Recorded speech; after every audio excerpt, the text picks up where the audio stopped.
로마서 묵상 44회차입니다. 성경 본문은 로마서 11장 33절에서 36절입니다. 깊도다 하나님의 지혜와 지식의 풍성함이여 그의 판단은 헤아리지 못할 것이며 그의 길은 찾지 못할 것이로다. 누가 주의 마음을 알았느냐? 누가 그의 모사가 되었느냐?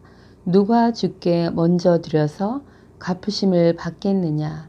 이는 만물이 주에게서 나오고 주로 말미암고 주에게로 돌아감이라.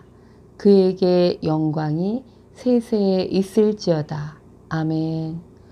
주요 묵상 구절은 36절입니다. 이는 만물이 주에게서 나오고 주로 말미암고 주에게로 돌아감이라. 그에게 영광이 세세에 있을지어다. 아멘. 제목, 영광을 받으시기에 합당하신 하나님. 바울은 하나님께서 이방인에게 주권적으로 긍휼을 베풀어 주시는데 그들이 충만한 수가 들어오기까지 이스라엘이 더러는 우둔하게 되겠지만 후에는 온 이스라엘도 긍휼을 잊고 구원받을 것을 말하며 하나님께서 역사 속에서 일하시는 방법이 긍휼임을 말했습니다. 즉 하나님께서는 모든 사람을 순종하지 않은데 가둬두셨는데 이는 모든 사람에게 긍휼을 베풀려 하시려는 것입니다. 하나님의 긍휼을 입은 자는 자신의 정체성을 알고 확인하게 되면서 그 긍휼과 은혜에 마음 깊이 감사를 드리고 하나님께 영광을 돌리게 됩니다.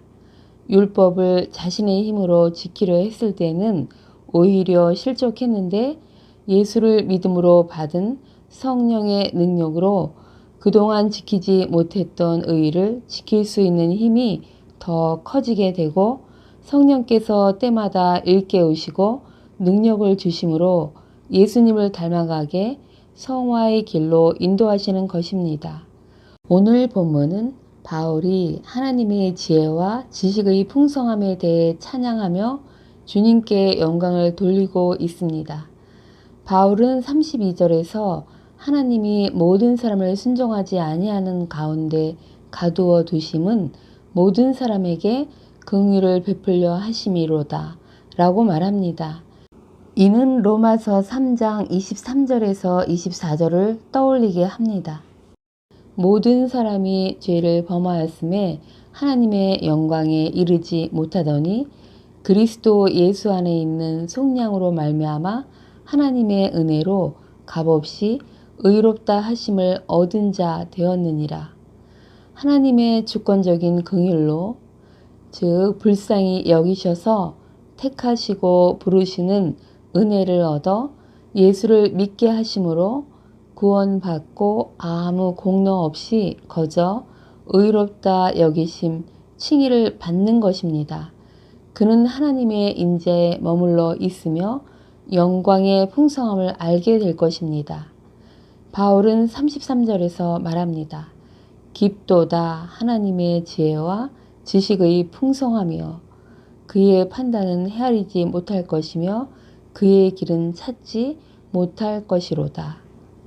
바울은 1장에서 11장에 걸쳐 하나님의 판단과 길에 관한 모든 계시에 대해 하나님의 지식과 지혜의 풍성함이여 하며 하나님의 경이로움의 찬양을 하고 있는 것입니다. 지혜는 도리나 선악을 잘 분별하는 마음의 작용으로 하나님이 주시는 은사이며 때때로 예수 그리스도를 가리키기도 합니다. 하늘로부터 나온 지혜는 성령의 계시를 통해 깨달아집니다. 지식은 사물이나 사실을 아는 능력으로 하나님의 은사입니다. 또 지식은 구원과 영생에 이르게 하는 참된 지식, 즉 복음을 일컫기도 합니다.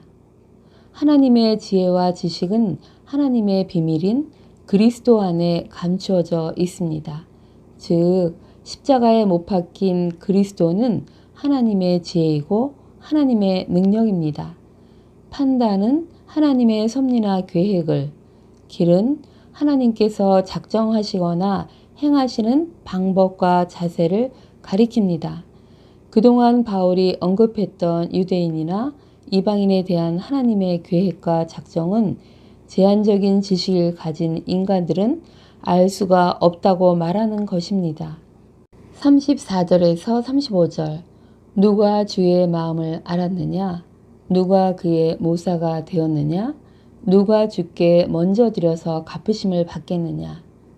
답은 아무도 없다입니다. 그 이유는 36절에 나옵니다. 만물이 주에게서 나오고 주로 말미암고 주에게로 돌아가기 때문입니다. 전지전능하신 하나님은 뛰어난 모사, 즉 상담자이시기에 그 누구도 상담자나 조언자가 될 수 없다는 것입니다. 이것은 또한 33절로 이어집니다. 그의 판단은 헤아리지 못할 것이며 그의 길은 찾지 못할 것이기 때문입니다. 또 하나님이 모든 것을 소유하셨기에 우리는 하나님의 소유가 아닌 것을 그분께 드릴 수가 없습니다. 우리 또한 그분의 소유이며 그분의 땅에 거하는 거류민입니다. 사도행전 17장 25절 또 무엇이 부족한 것처럼 사람의 손으로 섬김을 받으시는 것이 아니니 이는 만민에게 생명과 호흡과 만물을 친히 주시는 이심이라. 36절 이는 만물이 주에게서 나오고 주로 말미암고 주에게로 돌아감이라. 그에게 영광이 세세에 있을지어다. 아멘. 무엇이 존재하고 발생하는 것에 하나님보다 더 깊고 결정적인 역할을 하는 원인은 없다는 뜻입니다. 하나님이 절대적인 주권자라는 것입니다. 하나님은 창조하셨기 때문에 과거 만물의 기원이 되시며 생성과 발전, 주관하시기 때문에 현재 만물의 동인이 되시며 마지막 심판을 선포하시기 때문에 미래 만물의 목적이 되십니다. 그에게 영광이 세세에 있을지어다는 33절에서 35절과 1장에서 11장의 결론적인 송영이라고 할 수 있습니다. 송영은 하나님을 찬양하거나 하나님의 영광을 노래하는 것입니다. 송영의 내용으로는 하나님의 존귀, 하나님의 위엄, 하나님의 영광, 하나님의 구원하시는 능력 등이 있습니다. 사람의 존재의 목적은 하나님을 영광스럽게 하는 것과 그를 영원토록 즐거워하는 것입니다. 바울은 사람의 존재의 목적대로 하나님께 영광을 올려드리고 있습니다. 하나님의 지혜와 지식의 모든 보화를 갖고 계신 하나님의 비밀은 예수 그리스도, 십자가에 못 박힌 그리스도가 하나님의 지혜이고 하나님의 능력임을 알게 됩니다. 예수 그리스도를 잘 믿고 또 성령을 통해 지혜와 지식 등 온갖 좋은 것을 받길 소망합니다. 전지전능하신 하나님, 당신만이 홀로 영광 받으시기에 합당하신 분이십니다. 성삼위 하나님께 엎드려 경배와 찬양과 감사를 올려드립니다. 아멘. 사람을 지으신 하나님의 목적대로 우리가 하나님을 영광스럽게 하고 하나님을 영원토록 즐거워하며 사는 자 되길 소망합니다. 아멘. 오늘을 사는 지혜, 하나님의 지혜와 지식의 모든 보화를 갖고 계신 하나님의 비밀인 예수 그리스도, 그 그리스도를 믿음으로 그리스도와 연합되고 그리스도와 공동 상속자가 되어 온갖 귀하고 좋은 보화를 받게 하시고 받게 하실 것이고 누리고 누리게 하실 것을 믿습니다. 아멘. 오늘은 우리도 바울처럼 하나님께 영광을 올려드리는 날입니다. 하나님이 하신 일을 하나님께서 하셨다고 믿음으로 고백함으로 또는 순종함으로 하나님께 영광을 올려드리길 축복합니다. 아멘. 기도 제목.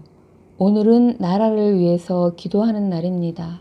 우리나라의 정치, 경제, 문화, 국방, 외교 등 모든 영역에 법과 질서가 잘 세워지고 안정 가운데 발전하길, 산불과 화재 등으로 인한 피해가 속히 복구되길, 또 이 땅에 다시 성령의 바람이 불어와 부흥되길, 그리고 우크라이나 전쟁이 멈춰지고 속히 평화가 임하길 함께 기도하시면 좋을 듯합니다. 감사합니다.